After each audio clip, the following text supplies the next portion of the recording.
भारतीय शेयर बाजार बुधवार 28 जनवरी को लगातार दूसरे दिन तेजी के साथ बंद हुए। बीएसई सेंसेक्स 487 अंक या 0.60% बढ़कर 82,344.68 के स्तर पर बंद हुआ। वहीं निफ्टी 167 अंक या 0.66% बढ़कर 25,342.75 के स्तर पर बंद हुआ।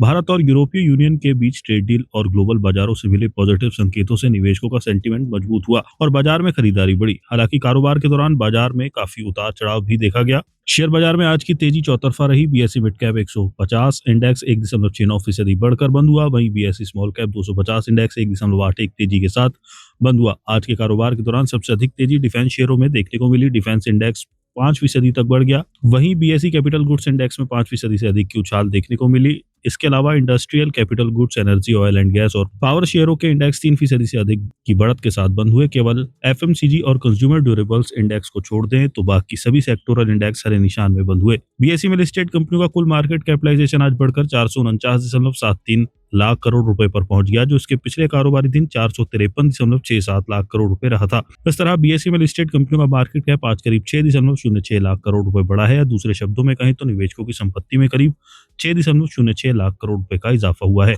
बीएसई सेंसेक्स के 30 में से 22 शेयर आज हरे निशान में यानी बढ़त के साथ बंद हुए। इसमें भारत इलेक्ट्रॉनिक्स के शेयरों में 9.04% की सबसे अधिक तेजी रही। इसके बाद eternal, Bajaj finance, power grid और ट्रेंड के शेयर 1.82% से लेकर 5.23% की बढ़त के साथ बंद हुए। वहीं सेंसेक्स के बाकी 8 शेयर लाल निशान में बंद हुए। इसमें भी एशियन पेंट्स का शेयर 4.26% की गिरावट के साथ टॉप लूजर्स रहा। वहीं मारुति सुजुकी, सन फार्मा, इन्फोसिस और भारतीय एयरटेल के शेयरों में 0.85% से लेकर 2.43% तक की गिरावट रही। 29 जनवरी को कैसी रह सकती है बाजार की चाल? एसबीआई सिक्योरिटीज के टेक्निकल और derivative research head Sudeep Shah ने कहा कि निफ्टी के लिए अहम सपोर्ट 25,200 से 25,150 जोन में है। ये 200 डे ईएमए जोन के आसपास ही स्थित है। इस जोन से नीचे गिरावट आने पर निफ्टी की कमजोरी 24,900 तक बढ़ सकती है। उसके बाद शॉर्ट टर्म में ये गिरावट 24,600 तक जा सकती है। ऊपर की तरफ 25,450 से 25,500 जोन तत्काल रेजिस्टेंस जोन का काम कर सकता है। बैंक निफ्टी ने पॉजिटिव शुरुआत की और अपनी शुरुआती हाई को पार कर गया, लेकिन 49,700 जोन के पास सेलिंग प्रेशर ने तेजी को रोक दिया और फिर गिरावट आई। लेकिन आखिरी घंटे में आई तेजी के कारण इंडेक्स 0.66% बढ़कर 49,599 पर बंद हुआ। खास बात यह है कि इंडेक्स अपने 20 डे ईएमए के अहम शॉर्ट टर्म सपोर्ट के ऊपर बंद होने में कामयाब रहा।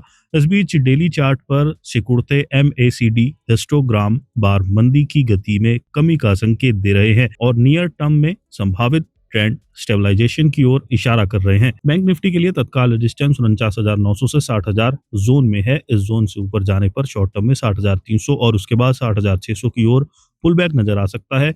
नीचे की ओर 49,100 से 49,000 का जोन एक मजबूत सपोर्ट के रूप में काम कर सकता है। जियोजीत इन्वेस्टमेंट के head of research Vinod Nair ने कहा कि भारत ईयू एफटीए के सपोर्ट से घरेलू बाजारों में आज भी तेजी देखने को मिली। Metals, financial, oil and gas sector में मजबूती के कारण ब्रॉडर इंडेक्स ने बेहतर प्रदर्शन किया, जबकि एफएमसीजी शेयरों में निवेशकों की साइकिल सेक्टर की ओर जाने से प्रॉफिट बुकिंग देखी गई। ग्लोबल बाजार मिले जुले हैं। निवेशकों की नजर यूएस फेड के पॉलिसी वाले फैसले पर है। उम्मीद यह है कि यूएस में दरों में बदलाव नहीं होगा, लेकिन फोकस इस साल के आखिर में संभावित रेट कट पर फेड चेयरमैन की गाइडेंस पर है। साथ ही यूएस ईरान के बढ़ते तनाव और ग्लोबल टैरिफ को लेकर अनिश्चितता से कुल मिलाकर माहौल सुस्त रहने की उम्मीद है। जियोजीत इन्वेस्टमेंट लिमिटेड के चीफ मार्केट स्ट्रेटेजिस्ट आनंद जेम्स ने कहा, निफ्टी में 25,180 से ऊपर सीधी बढ़त ने 25,800 के अपसाइड टारगेट के साथ रिवर्सल का संकेत दिया है। हालांकि 25,580 के पास इंटरमीडिएट रेजिस्टेंस दिख रहा है।